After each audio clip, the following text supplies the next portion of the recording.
You're not kind. You're conditioned. You think you're kind, understanding, empathetic. But cold mind sees something else. You're not responding from compassion. You're reacting from conditioning. They frown. You soften. They raise their voice. You shrink. They cry.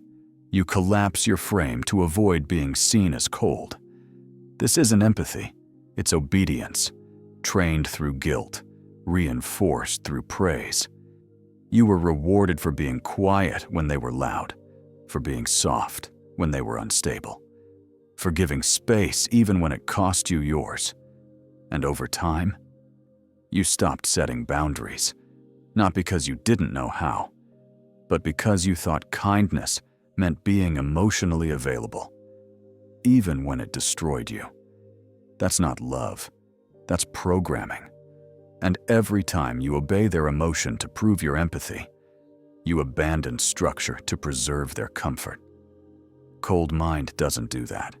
It doesn't disconnect, but it refuses to bend. You weren't trained to empathize. You were trained to yield.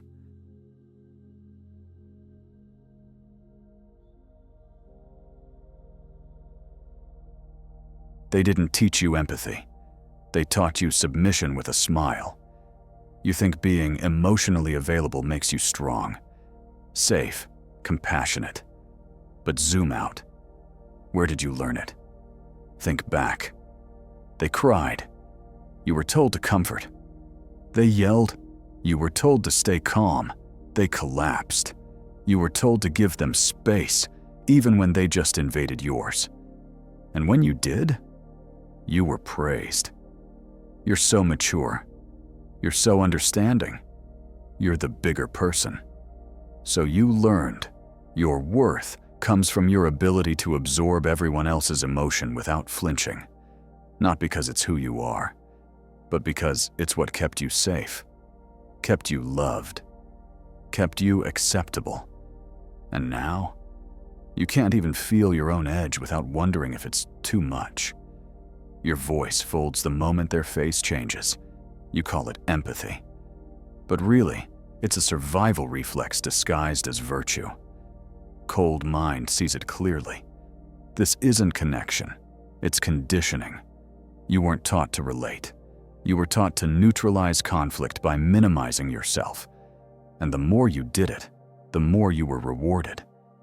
Not for being whole, but for being convenient. You didn't become empathetic. You became pliable.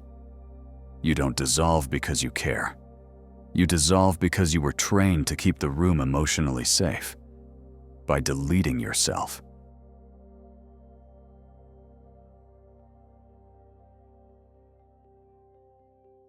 Their emotion hits, you shrink, and that's the loop.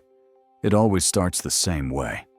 Someone gets loud, or soft, or silent, but the signal is clear. They're not okay. And without thinking, you shift. You change your tone, soften your posture, abandon your frame, just to make space for their emotion to breathe. You don't ask if it's your job, you just do it. Because somewhere along the line, you learned, if they're uncomfortable, I must adjust. That's the loop. Trigger. Emotion. You absorb. You shrink. They reset. You fade. And the worst part? You think this makes you powerful. You call it emotional intelligence. But cold mind sees it clearly. This isn't empathy. It's fusion. You're not responding to their pain. You're avoiding your own tension. The pressure of staying intact while someone else disintegrates. Because if they're hurting and you don't soften, what does that make you? Cruel? Cold? Selfish? That question is the leash, and every time you flinch at it, you hand over your system. You don't set boundaries. You beg for emotional permission to keep yours. This isn't connection, it's compliance. And if your clarity dies every time someone else cries, you were never clear to begin with. Empathy doesn't mean surrender, but if you collapse every time they tremble, you're not caring, you're being controlled.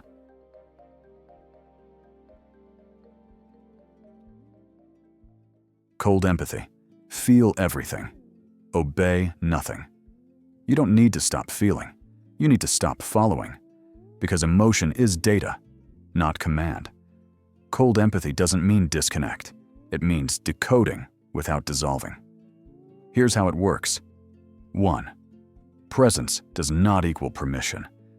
Just because you are in the room doesn't mean you owe them access to your nervous system.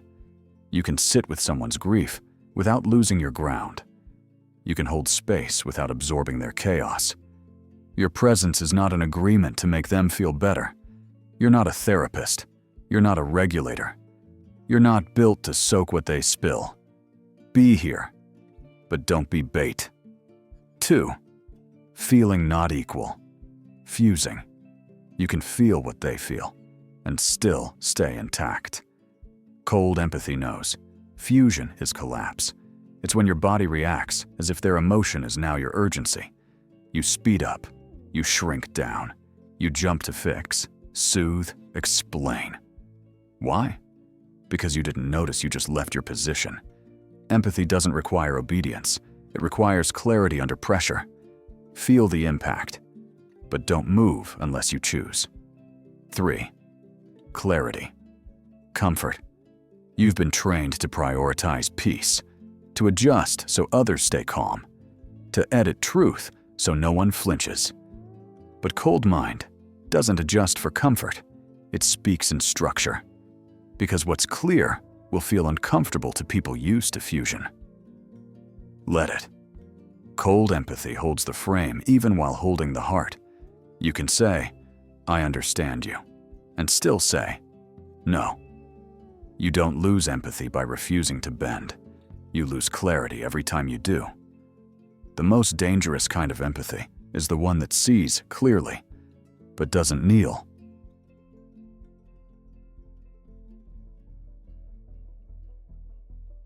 She didn't flinch. The room recalibrated. They were unraveling. Emotion flooded the room. All eyes turned to her, the usual fixer, and all eyes turned to her. He one who always softens, always bends, always breaks first. The one who always softens, always says the right thing, always bends. But this time, she didn't. No hand reached out. No apology for holding frame. No automatic comfort. She didn't disconnect. She didn't ignore. She simply chose presence without submission. She stayed still, attentive, grounded, unmoved, because she finally understood. Not all emotional chaos requires your emotional currency. This wasn't cruelty. It was structure. The kind of structure most people have never seen. Because we've been trained to kneel at the first sign of distress. They cried louder, searched for her softness, looked for the reflex they had always counted on. But she had rewritten it. No flinching, no fusing, just clean, reflective energy that said, "I see you, but I don't collapse for you." And in that stillness, the dynamic began to shift. The one unraveling started to breathe slower. Words became clearer. The storm lost momentum. Because when emotion can't find a sponge, it either escalates or it finds itself.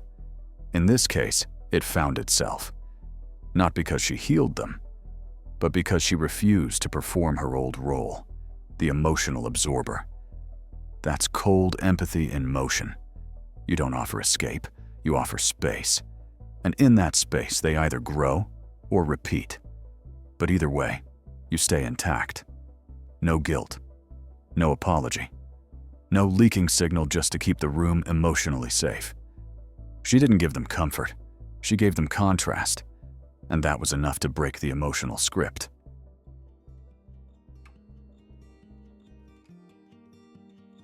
Final message. You're not cold. You're just finally holding frame. You don't need to stop caring. You just need to stop dissolving. You don't need to stop feeling.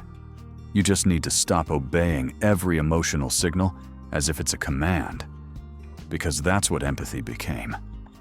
A leash. A quiet, well-packaged mechanism to train you out of your power.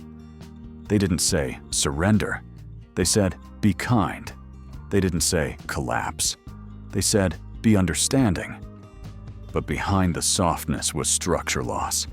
And every time you complied, you made it easier for emotion to override clarity. Cold mind doesn't cut empathy. It purifies it. So you can feel without following. Be present without performing. Stay human without being hijacked. That's not cold. That's controlled. And the moment you stop apologizing for not rescuing every breakdown, you reclaim the most powerful part of you, your center. Because when you hold still, when you reflect instead of absorb, you don't lose your depth. You finally own it. In the next video, we'll expose, stop explaining, start controlling. Why trying to be understood is the fastest way to lose frame. Subscribe. Stop softening. Start holding.